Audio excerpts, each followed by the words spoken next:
সাত ধরনের মানুষ আপনার জীবন ধ্বংস করে দিতে পারে, তাই এদের ব্যাপারে সাবধান থাকুন। আমরা সবাই চাই জীবনে এগিয়ে যেতে, কিন্তু কিছু মানুষ থাকে যাদের উপস্থিতি আমাদের গতি কমিয়ে দেয়, মনোবল ভেঙে দেয়, এমনকি আমাদের স্বপ্নও ধ্বংস করে দেয়। তাই চিনে রাখুন এদের, কারণ এদের একবার ভুল মানুষের উপর ভরসা করলে আপনার পুরো জীবনটাই থমকে যেতে পারে। প্রথমত, ঠেলাগাড়ির মানুষ। এরা সবসময় চায় আপনি তাদের ঠেলে নিয়ে যান, নিজের সমস্যা সামলাতে জানে না, সব দায়িত্ব আপনার ঘাড়ে চাপিয়ে দেয়। উদাহরণ হিসেবে, প্রতিবার প্রজেক্ট শুরু হলে সেই বন্ধু বলে, তুই কর, আমি শুধু প্রেজেন্টেশনে দাঁড়াবো। এ থেকে আমাদের শিক্ষা হচ্ছে, একতরফা সম্পর্ক টিকে রাখলে আপনি একা ক্লান্ত হয়ে পড়বেন।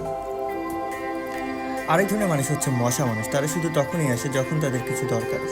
তারা আপনার সফলতা শুষে নেয় আর পেছনে গুজব ছড়ায়। উদাহরণ হিসাবে বলা যায়, এরা চাকরির জন্য আপনার রেফারেন্স চায়, আর কাজ হয়ে গেলে পরে আপনার ফোন পর্যন্ত ধরতে চায় না। এ থেকে শিক্ষা হচ্ছে, যাদের দরকার শেষ হলেই তারা দূরে সরে যায়, তাদের থেকে আপনারও দূরে থাকাই ভালো। তৃতীয় ধরনের মানুষ হচ্ছে বাধাই কাঠামো মানুষ। শুরুর দিকে সাহায্য করেছিল বলে এখন চাই সব সিদ্ধান্ত তাদের অনুমতি নেওয়া হোক। উদাহরণ হিসেবে, এক আত্মীয় একবার কোনো খরচ দিল, এখন বলে আমার মতামত ছাড়া কিছুই করবে না। এ থেকে শিক্ষা নেওয়া হচ্ছে, কৃতজ্ঞ হও কিন্তু নিজের স্বাধীনতা হারাইও না।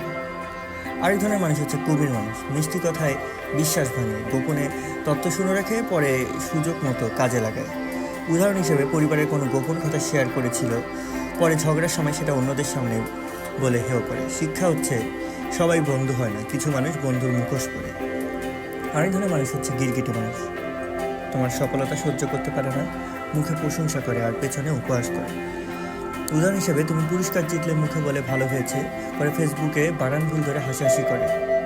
শিক্ষা হচ্ছে, যে তোমার আনন্দে দুঃখ পায় সে বন্ধুর ছদ্মবেশে সত্য। আরেক ধরনের মানুষ হচ্ছে না বলা মানুষ। সবসময় নেতিবাচক কথা বলে আর স্বপ্ন পূরণের আগেই তোমার মনোবল ভেঙে দেয়। উদাহরণ হিসেবে, ইউটিউব চ্যানেল খুলতে চাই, তারা বলবে ওসব কিছু হয় না, তুমি পারবে না।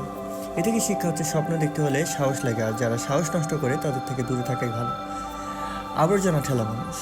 তাদের মুখে শুধু হতাশার কথা, ভয় আর নেতিবাচকতা, কোনো আশার আলো তাদের কাছে নেই। উদাহরণ হিসেবে, তুমি উদ্যোগ নিতে চাইবে, ওরা বলবে এখন বাজার খারাপ, সব লস, তোমার আত্মবিশ্বাস শেষ করে দিবে। এ থেকে শিক্ষা হচ্ছে, নেতিবাচক চিন্তাভাবনার লোক থেকে নিজেকে বাঁচাও, না হলে নিজের আলো নিভে যাবে। জীবনে সবার সঙ্গে চলা যায় না, কিছু সম্পর্ক সময়ের সাথে বিষ হয়ে ওঠে। সম্পর্ক বেছে নাও বুদ্ধি দিয়ে, ভালোবাসার হৃদয় দিয়ে, আর নিজেকে কেবল তাদের সাথেই সংযোগ রাখো যারা তোমার ডানাকে কেটে দেয় না, বরং তোমাকে আকাশে দেখবার ব্যবস্থা করে দেয়। এই ধরনের লোকদের চিনে রাখো, কারণ ওরা সবার জীবনেই কম বেশি রয়েছে। ধন্যবাদ।